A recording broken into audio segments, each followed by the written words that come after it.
something is seriously actively trying to stop this review from happening. Something is trying to actively stop me from reviewing the last few days. Wow. Okay. So I've already tried to record this review like 5 times, and something has interrupted it every single time, no matter how deep I get into this damn thing. I was also supposed to review Rec 4 Apocalypse, but couldn't find a copy of it anywhere online, not to rent, not to buy, nothing. So, wow. Was supposed to do that for Monster Monday. Didn't happen. Was going to do this for Monster Monday. It's taken me over 2 days to get it done, and now to get down here to try to review it 6 times. Or 5 times. Probably be 6. I just said that. Uh-oh. Here we go. All right. Yet again. I really hope this one takes. Wow. Audio's probably not working or something fucking stupid. So, The Host, the 2007 monster movie from South Korea. This movie was getting absolutely praised when it was released, and I saw it back in the day, and I remember just being kind of like, you know, it was good, whatever, and I didn't really think a bunch about it from there, but I just kept hearing praise, and I was like, I gotta go back and revisit this thing. Now, this is from the director of the recently released movie Parasite, which is fantastic. If you haven't seen it, you need to go see it. He also did Snowpiercer, Okja, and Mother. All good stuff. So this is a very, very good director, and South Korean films are almost always fantastic. So you kind of know what you're getting yourself into when you throw one of these on, which is kind of funny for me that foreign films always seem to get a pass in a certain variety of ways, I should say. And one of those things being what happens in this film, pretty shoddy CGI on a monster. If you take the 2011 Thing prequel, that movie gets shit on because of the CGI. Yes, I understand that it's a prequel to kind of one of the most prolific special effects extravaganzas ever in the history of horror. Yeah, I get that. But there's plenty of other examples where it's like, oh my god, the CG sucks, or the movie sucks, this and that. The CG in this movie is not good. The monster can look okay at times, but for the most part, it's very noticeable. It's jarring. It's off-putting, and it's like, wow, that people are okay. People label this as one of the best monster movies. I'm not disagreeing that it's one of the better monster movies of the decade or the last couple decades, but it is just always been funny to me that people are so willing to give a pass to foreign films for so many different things. People will, and storylines too. I feel like silly storylines are much better accepted when it's a foreign film than when it's an American film. Something's lost in translation, I suppose, that people are just willing to look past things and be like, oh no, they're better directors and this and that. I mean, I disagree. I think there's plenty of amazing American directors. Yes, there's a lot of shitty ones here, but there's probably a lot of shitty ones there. We just only get the good stuff sent over here of what they make, and there's plenty of trash. So anyways, that all being said, we're not here to just talk about foreign films in a general broad sense. We're talking about The Host. Now, we get this opening sequence where the dude is forcing this guy to pour contaminated old formaldehyde down the drain, which is responsible for mutating this thing. And we get introduced to this family, and the dad in this movie, like the dad of the kid who gets taken in the movie, is an actor that's been in tons of South Korean movies I watched, Parasite being one of those, and he's just freaking fantastic. I love this dude. Anytime I see him, I'm like, yes, score, you know. He's so damn good that when you see him, you're just immediately, you're immediately stoked on the movie. Like, all right, like, at least he's going to be great, which he is here. And he's very goofy, but endearing. And we kind of get some backstory to why he is the way that he is in the movie. The dad kind of, like the older dad, his dad, is talking to the siblings of him.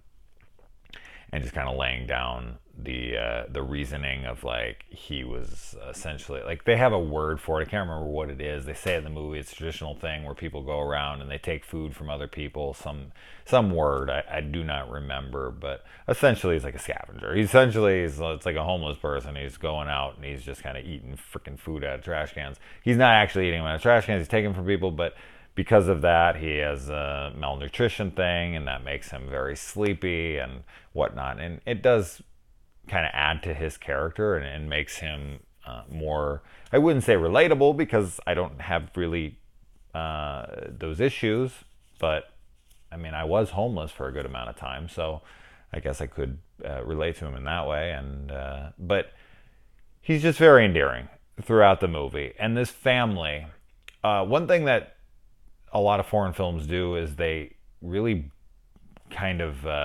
obscure the line between protagonist and antagonist. You can never really know. It's like in this total gray area as to where most American cinema, it's very black and white. Bad guys, good guys. You know who's who. Like there's no question about it. A lot of foreign cinema, they like to subvert expectations. They like to kind of flip the script, change the narratives, and that's a great thing. I mean, that's something we need more of in American cinema. We get it in a lot of independents, but we don't get it in mainstream.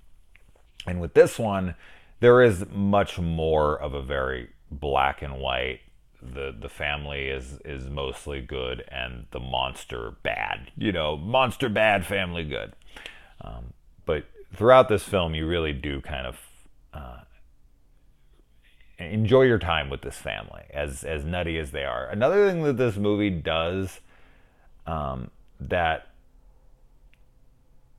adds to the charm of it is that most of the overly dramatic sequences have some like dark humor injected into them and so you're kind of laughing, but you're also like, you go from like this sadness almost into laughter, but it's like a very smooth transition the way they move into it. It's almost fluid. Like they're just like, it's like really intense, sad moment, and then they go so above and beyond and so over the top with the moment that it just starts to become a comical, but not in a, oh my God, this is stupid. Like, let's laugh at how stupid this is. It just plays to the charm. And there's another thing that I would feel it would be very tough for an American cinema film to pull off. So yeah, I don't know. That's a tough one for me. I really am curious on what people are willing to look past in foreign cinema versus American cinema, or their own, should I say, their own country's cinema. America is not the center of the universe, obviously, but because I live here, of course, that's what I'm going to use as an example. But yeah, I'd be curious on what the kind of general consensus of American film is over in South Korea or over in France. Or I would be very curious to talk to some people from those countries and be like, what do you guys think about American cinema? Like, say it's because it's foreign cinema to them. I'm curious on if they have like this, higher opinion of it because it's foreign films. All right, anyway. So the monster's hanging from the bridge, and someone in the crowd is like, is that a dolphin? Why would a dolphin be hanging from a bridge? And when did a dolphin become that enormous? Like, I was laughing out loud, like, at that ridiculous question. Was that a dolphin? A dolphin? Okay, sure, why not? I like that when the monster starts attacking, and it happens quick into the movie, man. So this guy's going out. He has his daughter, and he goes to grab her, and they're going to run. And when he looks back, he sees that he's not actually holding his daughter's hand; he's holding somebody else's hand. But before that, there's this woman who's running, and these guys all barricade themselves inside this little like office unit, and it's like almost like a mobile home. And the girls go into the door like banging, let me in. They've locked her out, kind of being dicks. and then the monster comes and she kind of like gets out of the way and it barrels through the door and kills almost everyone inside. It's like poetic justice. You locked her out. Now, had she not been locked out, that's the question. Had she not been out, would it have drawn the monster in to kill those people? So like, did they seal their own fate by locking her out? That's what I was wondering while watching it. Like, was she luring the thing by still standing out there? If they would have let her in and closed the door, would it have just, got distracted by someone else running and take off? Was it only going for her and then smashed through the door and went inside and then saw victims and took advantage? Or was it, coming straight for that door, whether she was there or not? And if she went in, she would have got killed along with everybody else. Like, her getting pushed out actually saved her life. If she would have been inside, would it have run? So it's an interesting question. I'll watch the sequence, but I take it as the thing would have gotten distracted, ran a different way, and all the people who locked her out, as I said, poetic justice, and she actually gets to survive the event. So that's the way I like to look at it, because that's much more interesting to me. So it takes the daughter, after it kills so many, and takes the daughter back to the lair, and he also, or it, whatever, takes a few others, and I'm guessing snacks for later, right? Because this thing's like munching down people. So he grabs a little baby snack and he takes it off. The scene where the sister and everyone shows up and they're on the picture of the dead kid, which isn't dead at this point. They go over the picture, and as I said, at first they're all crying. It's so dramatic, and you're feeling for these people. And then they're like throwing themselves on the ground like, 3-year-olds having a temper tantrum. And it's just absolutely over the top. And you like start going from feeling sad to laughing out loud. Like, this is absolutely absurd. But it just blends it so well. It transitions so well. And that's tough to do. I feel like I'm being a little redundant or repetitive there, but it's just true, man. It's so good. And then we get the phone call. She was kind of making fun of the phone that he got her before. It doesn't work. Well, now it works. And so he knows it's time to go get his daughter. And I already said all that shit.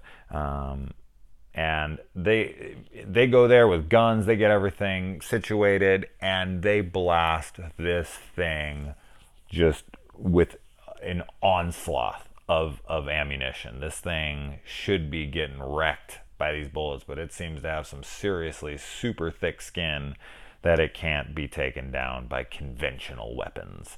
And then the dad is kind of out of nowhere, like, killed off. And I really liked his character a whole lot, and it was very sad to see him go. So that was a damn shame. And I already said all that stuff. And yeah. Oh, and the reason the dad dies is a really great moment in the movie as well, because when the dad takes the gun from Blondie, the main character, the dad of the kid. I didn't write anyone's names down. I don't even know if I'd pronounce them right anyway, so I'm just going to pass on that anyway. Takes the gun, and he's like, there's one shot left. And when he goes to pull the trigger and there's no ammo, you can see the son over there counting on his fingers, realizing, oh shit, I miscounted. And it ends up costing the dad his life. Now, that being said, they shot at the thing 1,000 times. It didn't kill him. So in that moment, it was like, you would have shot him, right, and it would have just pissed him off, and he would have killed him anyways. So I don't feel like that moment is as impactful as it could have been. Like, there should have been something that happened in that sequence where he had the kill shot. Maybe there was something above its head, like a gas tank or something, and he goes to point it, or like it reaches out and it like sticks it in its mouth, and it has a clear shot past its tough exterior. He gets like an actual direct line of sight shot through into its stomach where it would kill it. and he pulls the trigger and it doesn't go off, and then the kid's sitting there counting on his fingers. Then it would have been like, oh shit, like they had it. Like he could have killed him in that moment and he cost him it. But as I said, they shot him 100 times. Why would this shot have done anything different? In that moment, it would have just pissed him off and probably gotten him killed even faster. So although it is an interesting sequence that I do like how it's directed and the counting of the fingers and all that, it doesn't really play like it should because of aforementioned things. So I was thinking about that right after the sequence, like, oh man, he cost him his life, and then I'm like, yeah, but he would have died anyway. Like, let's be realistic. So I don't really understand the big hubbub about that, but there you go. Anyway, and then, oh man, when the dude's getting the needle in his neck and they're like pushing it down, he's screaming out in agony. Whew, that was brutal, man. Absolutely brutal. Then the doctor who comes in to talk to him is the cross-eyed dude from Silence of the Lambs. As soon as I see him, I laugh. Anytime I've ever seen him. I was just imagine him asking out Clarice. And then I like when the thing comes and essentially like vomits up remains. I don't know if it has an anus or if it just like has a different kind of, stomachs where it like digests all the food and then it just vomits out the bones when it's done with them. But it like just, and maybe it shit it out, but I thought it came from the mouth. But yeah, it just expels all these human remains, like bones all over the place. Kind of reminded me of the scene in The Descent Part 2 when the monster comes over and just shits into that big toilet that they're standing in. But in this case, it's just bones. So it's nowhere near as gross, just kind of reminded me of that sequence. And then I like that the dude actually like he gets some of his blood. They take some of his blood and then he grabs it. He almost has this like action hero moment where he grabs the thing, breaks himself free, smashes a guy, takes the needle, puts it close to her neck, and which is good because if he would have put it in her neck, she would have instantly had been infected. So they didn't go down that route, which I dug. Of course, that is going to remind us of Sarah Connor escaping from the mental hospital in Terminator 2. But he gets out of there, and I feel like they could have easily taken him down. Like if anyone actually had a shot on him, there's no way he could have like plunged that needle into her neck when they shot him. He had it way too far away. Like he had it like it out here at times where he was moving around. I mean, they could have tackled him. They could have taken that thing from him. But still, I mean, it's a good sequence. It's just, logic doesn't support the sequence at times. That's all right though. And then tries to leap out of there and caught. Sometime in my notes, man, I swear. I'll tell you this. The kid tries to leap out and grabs onto the whatever the hell's hanging down, and then it's like it's a really slow drop of the camera, and you see that the thing's tail has her leg, and it's like eerie, man. It's like, oh, it's not letting you leave. Like it's just so nonchalant, casually. It's just like, no, my child, you will not be going. I will be eating you later. It's actually really scary. And then the kid gets out, but then she actually dies. She actually fucking dies. Now, in movies like this, you never get that. Like, no, I shouldn't say movies like this, I'm sorry. But in situations, setups like this, like if you think a main character is dead, especially a kid, and then we find out that kid is just being held hostage. That kid has just been taken down to the monster's lair, whatever. 99.9% of the time, the kid is going to be found, recovered, and, the rescuers are probably going to die or something, but the kid is going to live. Imagine, like, watching Commando, and when John Matrix goes to retrieve his daughter, Bennett grabs her and just blows her brains out. Could you imagine? It would never happen in a million years. Never happened in American cinema like that. But the fact that the monster just swallows her up and he's chasing him around and he's like, don't shoot. And the kid's in there suffocating. And it's what you're thinking, it's swimming through the water. I mean, it's got its uh, throat wrapped around her freaking face. There's no way she's breathing, and it's been a long period of time. And so when he finally pulls this thing out, we're kind of skipping ahead a little bit, but I'm just talking about the kid's death. When he pulls it out, you think like she's coming too, she's coming too, she's coming too. And it's like, no, the other random kid that we barely know at all is the one who lives. His daughter dies, and then he takes that kid. And I don't know how exactly he adopts that kid. I guess that kid's parents died. Maybe they were part of the group there. Maybe I missed that. But regardless, the kid has no parents, and somehow he's just able to get custody of the kid. I don't know how things work in South Korea, but it seems very coincidental that that dude was able to get that kid as his to replace his daughter. Not that anyone can actually replace your daughter, but it was just like, it's such a different take. You never, ever, ever would see that any other place. So I love the risk. I love the balls that it had to be able to pull off something like that. And it's a very touching ending of like them finding solace in one another, them finding a family in one another after losing both of theirs. And it seems like he's got to do haircut and all that, and he's like trying to clean up his act, and he's actually still sitting there waiting for another one to come back. He's got his gun cocked. He's paranoid at this point. I don't know why you would continue to keep living there. Maybe he wants revenge. Maybe he feels like it's his responsibility to be a protector. So because he's went toe to toe with one of these things before.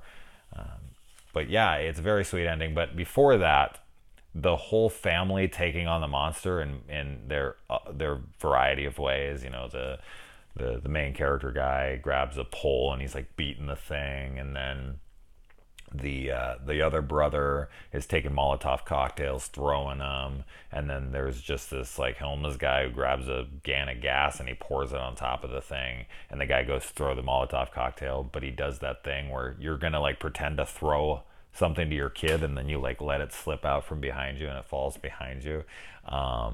That's what happens with the thing. Now, I would have found that to be kind of really fucked up and another extremely unexpected moment if he would have dropped it behind him and then it would have caught him on fire and he would have burned to death. That would have been brutal, but it doesn't. And then the girl comes in finally having a purpose with her bow and arrow skills, which of course you know is going to play into the film in some way. And so she just like boom, takes it down, lands the shot right in the thing's eye, and then it burns and burns and it's about to jump into the water to its safety to put itself out, and boom, just from around the corner, you know, he does like a goal line stand and pops that thing right in its mouth, and it tries to like push forward and he has like pushed into his hand, and it's just like hell no, and then it dies and he grabs the kid, and it's this emotional moment, and that is an emotional moment that does not turn to comedy at all. And they're all just kind of like cuddled around the kid crying, and that is a super sad sequence, and as I said, just unexpected. You think for sure the kid's gonna live, and it doesn't. She doesn't, should I say, not it. The monster's in it, the little girl is a she. But man, what an emotionally fun movie. Like, it's a fun movie, but it's also super sad and inventive, and takes a lot of twists and turns you don't expect. Awesome movie. So this essentially is your Monster Monday of the week. I finally got it done. Jesus Christ. What an absolute nightmare it was to get this done, but it's done. I hope you guys had a good time. Adios.